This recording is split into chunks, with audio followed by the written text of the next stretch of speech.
is Caitlin Bussey. I'm a 5th year biomedical engineer, and I've done a year's worth of co-ops now, starting at the Wake Forest Institute for Regenerative Medicine in North Carolina, and then here at RIT in the Nano Biodevices Lab, and then finally at Janssen Pharmaceuticals in Springhouse, Pennsylvania.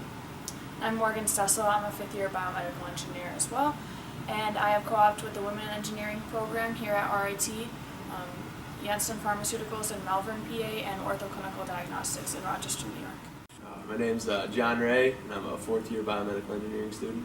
I co-opted Santa Fe Pasture in Swiftwater, Pennsylvania. Our problems, more or less being in the flu support lab, was to test different strains of vaccine to see which, if we could improve the efficiency of the vaccine made at the end of the process. So we changed small parts of the whole week-long vaccine making process and see what produced the best results. Hi, my name is Kyle JERRELD, and I'm a 4th year biomedical engineering student, and I'm going to tell you a little bit about my research here in Dr. CURRAN research lab. I am making polymeric nanoparticles that will be used for drug delivery through the skin. To make them, polymer is dissolved in a highly volatile solvent and then pumped through a needle with a very high voltage applied to it that sprays them into a surfactant bath and helps the particles form into a nice spherical shape.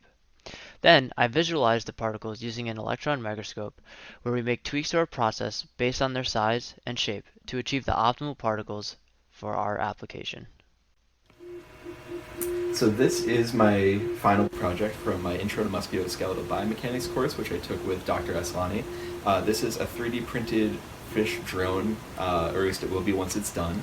And the idea was that it replicates the way that a mackerel moves. And this was a great way for me to practice 3D printing in CAD as well as Arduino coding. And I'm really thankful that I got to develop those skills as part of a class curriculum with the BME department. Here is a look inside a 2nd year biomechanics lab where we are studying how the bicep and tricep work together.